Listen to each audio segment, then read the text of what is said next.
fico super grata, Carlos, pelo convite, porque eu aprendo muito participando desses eventos, especialmente ouvindo vocês, o que vocês falam, as perguntas que são feitas, que a gente adora fazer pergunta, né? Mas eu gosto de ouvir também a pergunta das pessoas em geral, dos agentes do nosso país, para a gente repercutir e fazer uma cobertura legal, importante, que seja para uso exatamente desse personagem que vocês estão colocando no centro das atenções hoje, que é exatamente o investidor.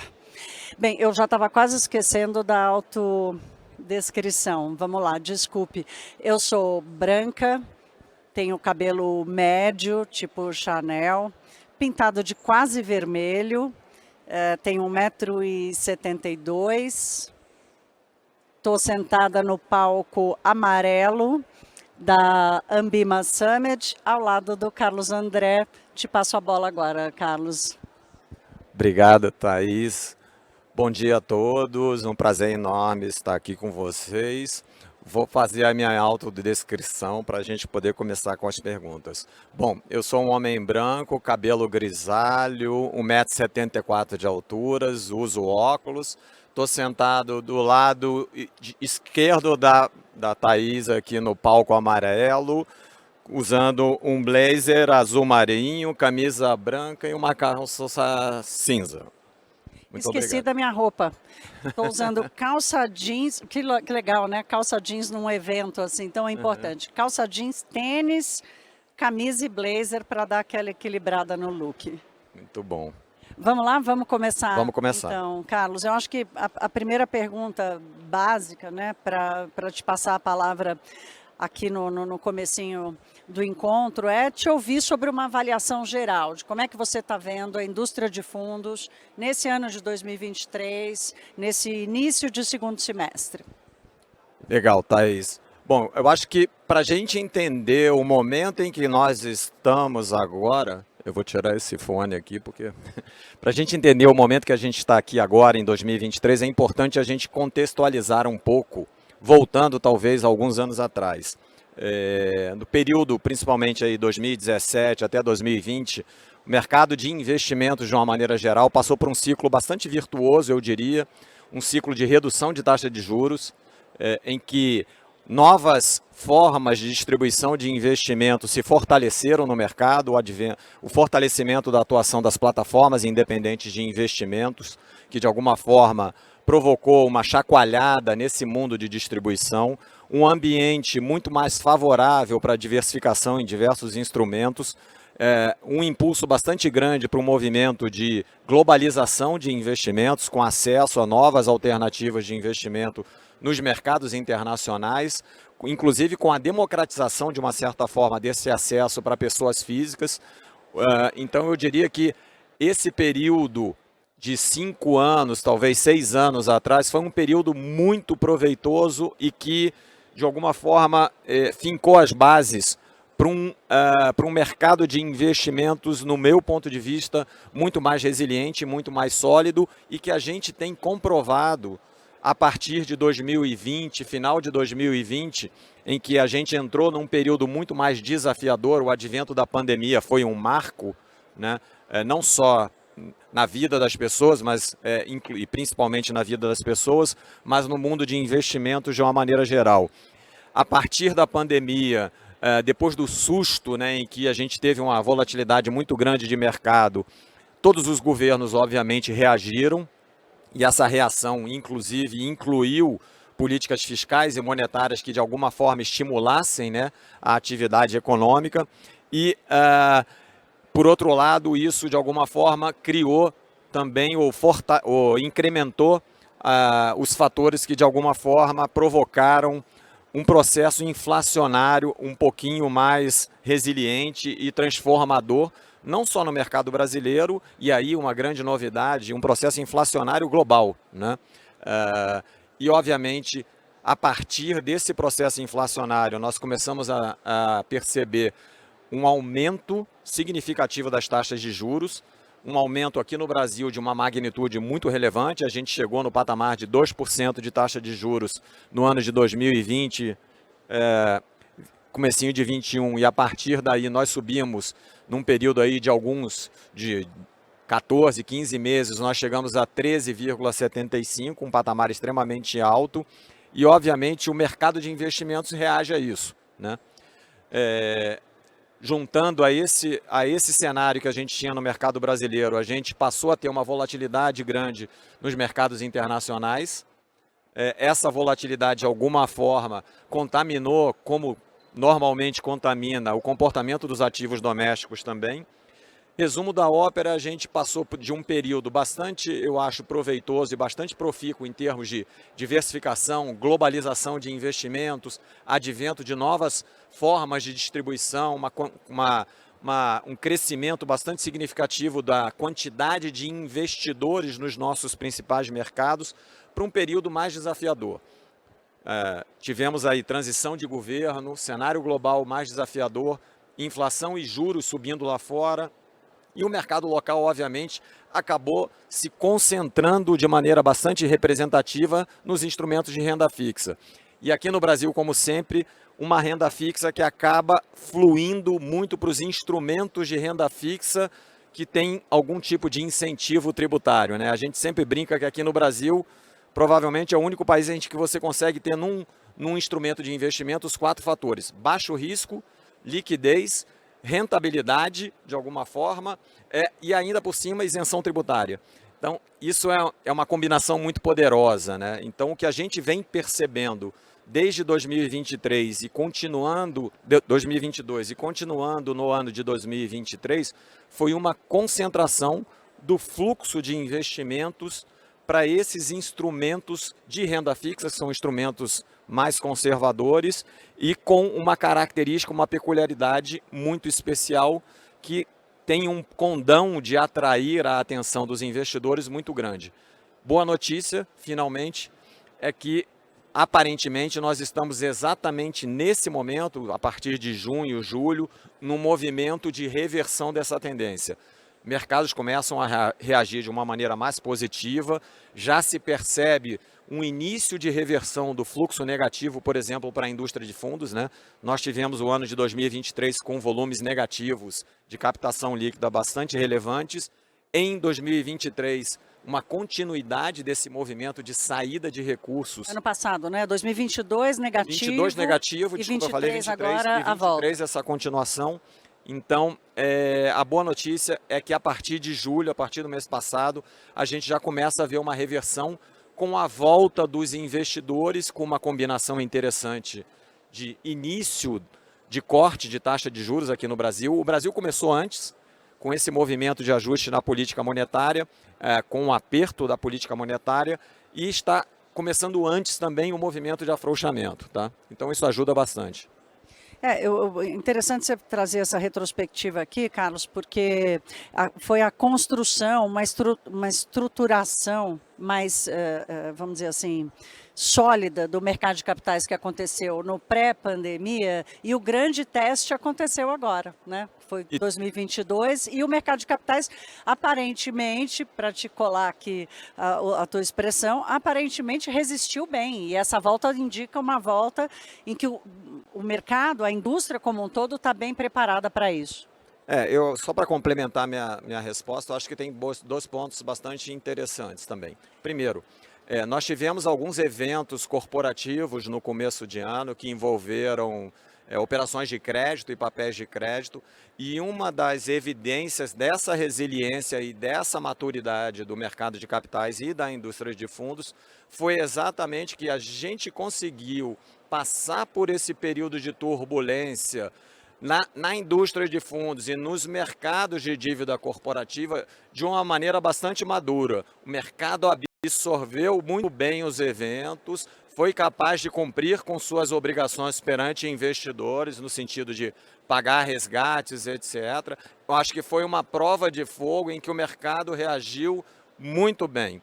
Um outro tema bastante importante que nós temos debatido muito na Anbima, no âmbito da Anbima, com reguladores e com o mercado de uma maneira geral, é a questão do investimento de longo prazo.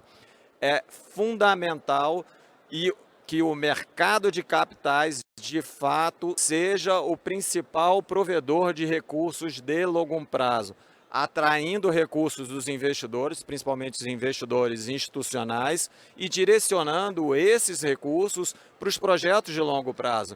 Porque só dessa forma a gente vai conseguir, de alguma maneira, desonerar o governo da necessidade de direcionar esses recursos para financiamento de projetos e que o mercado, sim, seja o financiador desses projetos.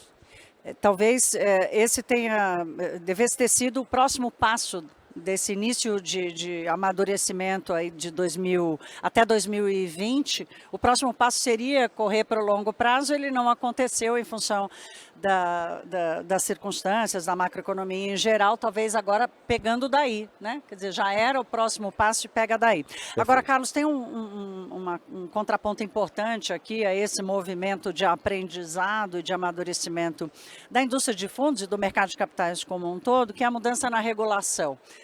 Daqui a pouco a gente vai ouvir o presidente da CVM aqui, mas acho legal você falar também a tua avaliação de como esse aperfeiçoamento, essa mudança do arcabouço regulatório do mercado está afetando positivamente a indústria.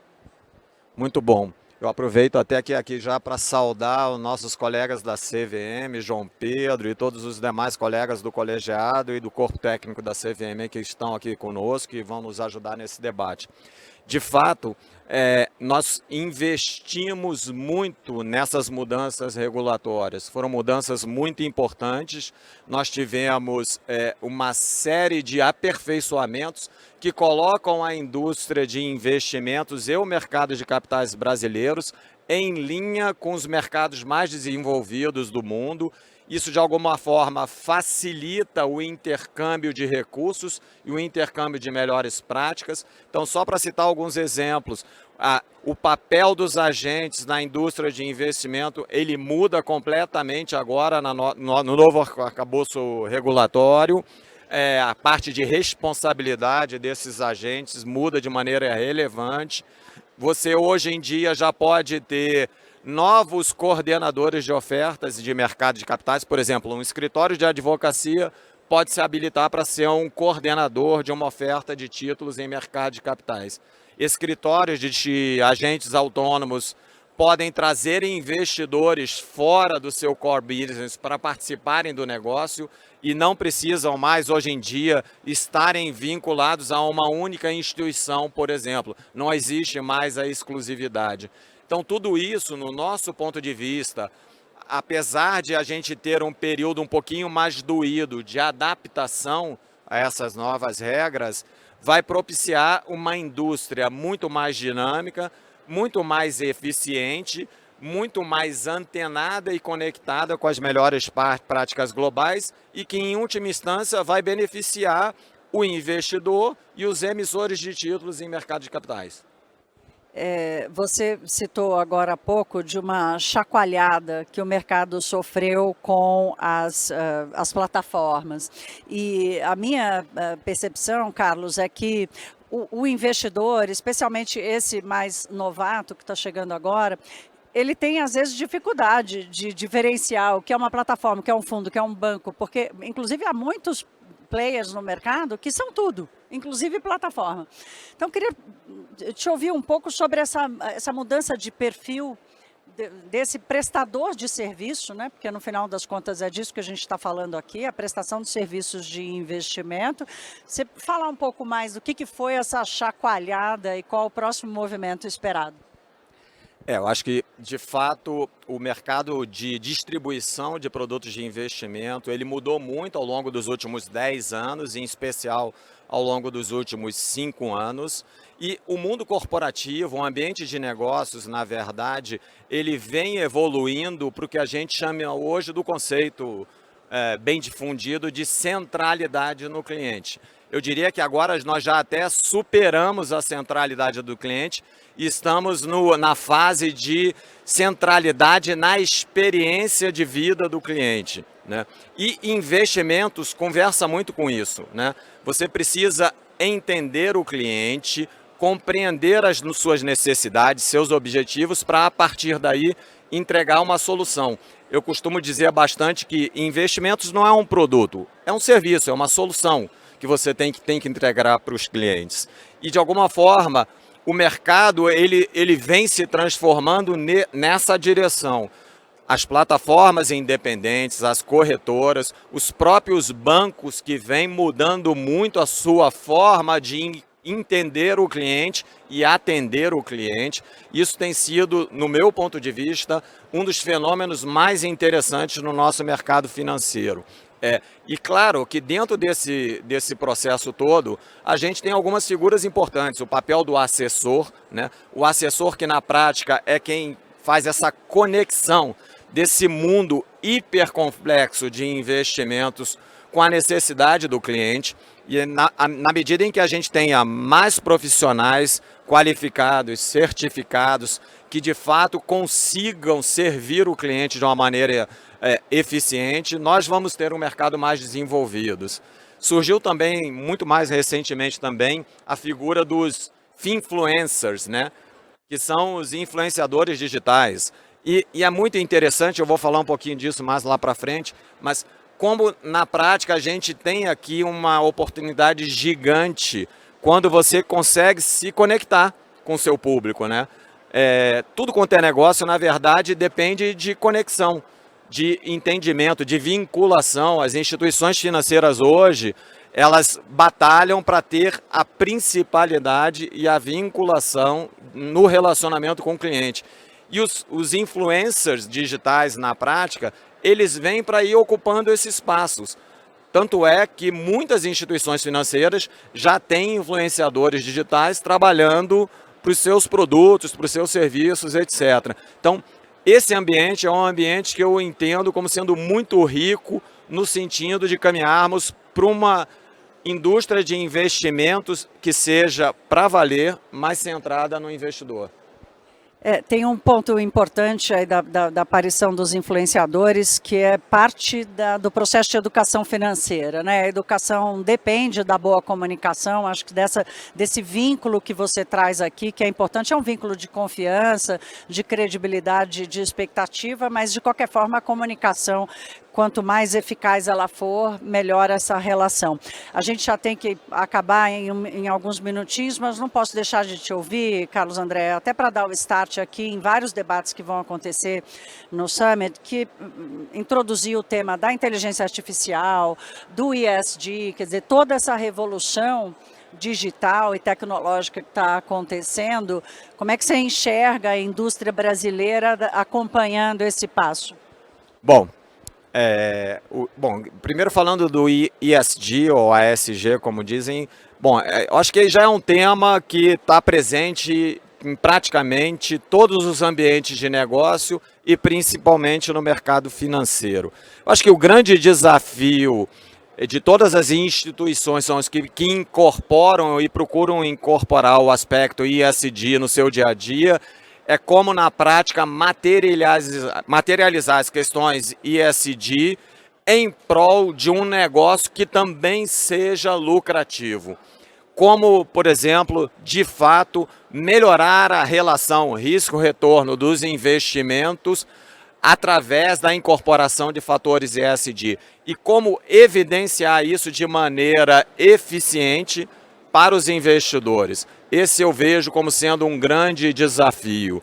E as outras tecnologias, falando de tecnologia, tokenização, tudo que seja baseado no blockchain, isso é um mundo, né? Isso abre assim, inúmeras oportunidades, trazer novos ativos e transformá-los em oportunidade de investimento de uma maneira eficiente, fluida, conectada com seu público-alvo. A tecnologia, a blockchain, ela te propicia isso. E falando agora desse novo ciclo de inteligência artificial, eu costumo dizer que no mundo de investimentos, a inteligência artificial, ela é uma ferramenta que vai permitir a personificação massificada.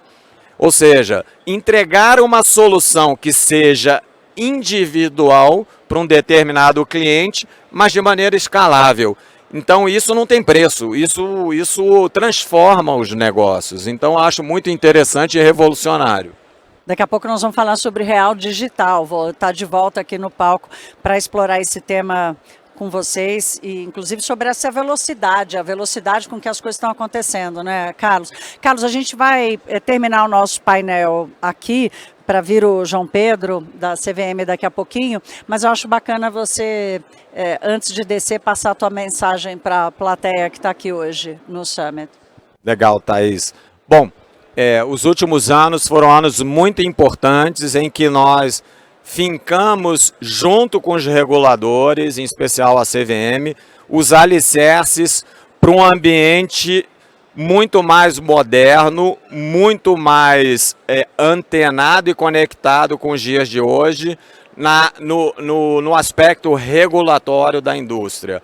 Todo esse debate, ele culminou com o advento de novas normas, novas regulações da indústria de fundos, mercado de capitais, distribuição de produtos de investimentos. E agora é o momento de, na prática, a gente transformar isso em prol dos negócios.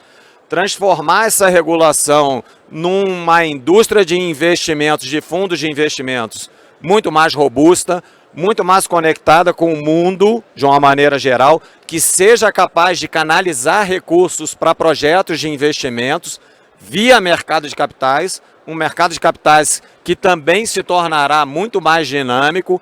A gente está entrando num ciclo que, no meu ponto de vista, é muito mais virtuoso, um ciclo macroeconômico muito mais virtuoso. O Brasil tem um enorme potencial de crescimento, um papel fundamental em toda essa indústria ESG, em todos esses debates ambientais, e eu tenho certeza que a indústria de investimentos e o mercado de capitais tem tudo para ter uma participação relevante. E claro que aqui na Ambima, o que a gente quer é ter um papel de protagonismo também. A gente quer que, através dos nossos associados, que são mais de 300 associados, a gente tenha uma voz ativa em tudo isso que ainda vai acontecer. Nós vamos continuar implementando o nosso plano de ação, que vai até 2024. Vamos fazer revisões agora no final do ano, e eu convido a todos vocês para participarem desses debates e que na prática transmitam as suas sugestões para a Ambima. Hoje a Ambima tem canais de comunicação muito eficientes com todos vocês, e eu tenho certeza que os próximos anos vão ser anos muito proveitosos e bastante ativos em mercado de capitais e na indústria de fundos, contando com a participação da Ambima, reguladores e com todos os associados e com toda a sociedade.